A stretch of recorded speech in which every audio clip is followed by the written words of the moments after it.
We're told the White House has 18 suspects in the Benghazi terror attack. They know who they are, but the president won't give the green light to seize those 18 suspects.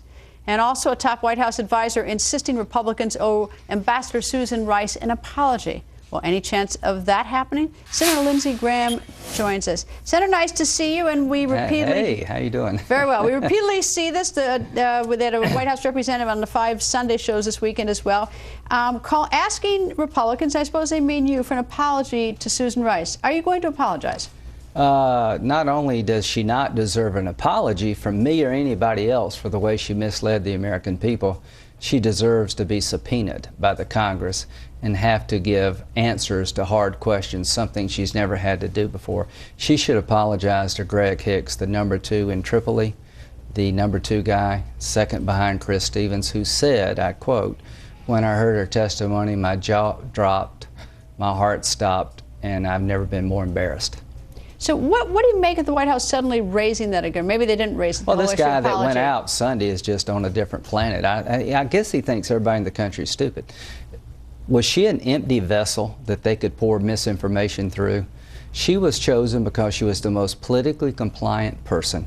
She just didn't say this was no evidence of an al-Qaeda attack, this was caused by a video, a spontaneous event. She said, well, we obviously did have a strong security presence. She said there was a significant security presence defending our consulate and our facility in Benghazi, and that did not prove sufficient to the moment. Did anybody in any talking point suggest the consulate was strongly, significantly, and substantially secured? She was blowing political smoke. She was selling for the president. She said, let me remind you, al-Qaeda's been decimated, bin Laden's dead. She was trying to create a narrative 7 weeks before the election. The consulate was strongly secured, and the president was a strong leader on the war on terror. Well, she went behind closed doors with the U.S. Senate Republicans right about that time. Yeah, me. And were you convinced then? Oh, I was convinced that she was completely misrepresenting the facts. If she looked at the classified information behind the talking point, she could not have suggested to anybody on the planet this was caused by video and spontaneous in nature. All the information coming from Libya. There's 100 pounds of information suggesting a coordinated al-Qaeda-sponsored terrorist attack and 1 ounce suggesting a protest, and they picked the ounce.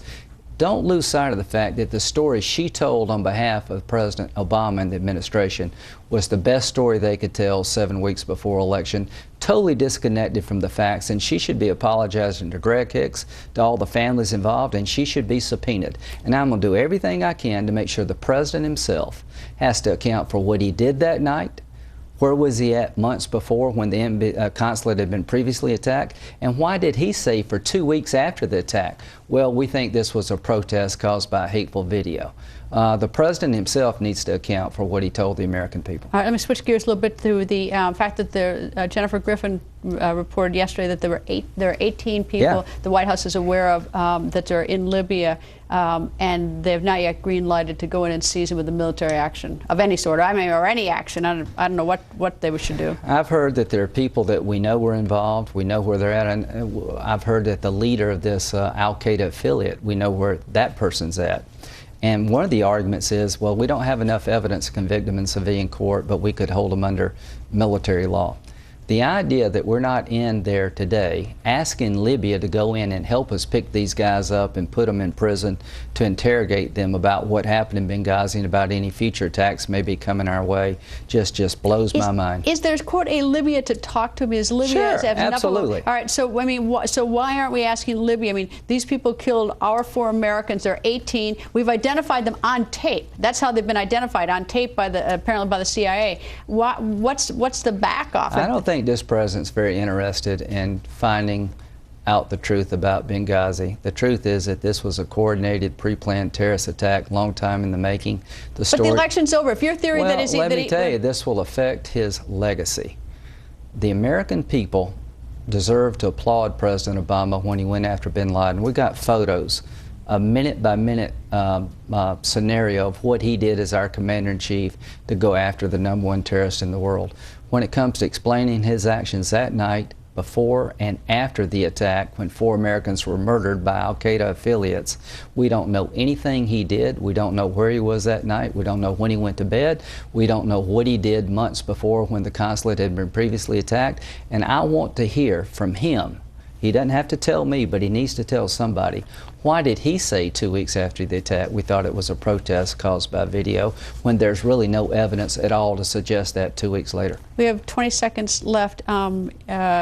Is there any, I mean, this whole idea of all these pages that we still haven't been released, are we going to see I want the survivors. I'm not stopping till the people in Benghazi get a chance to come to the Congress and tell us what happened. I'm not stopping till the president has to answer for his actions as commander-in-chief. And as to Susan Rice, she's not going to get an apology from me. She's going to get a subpoena. Senator, thank you, sir. Always nice to see you, sir. Thank you. Coming up.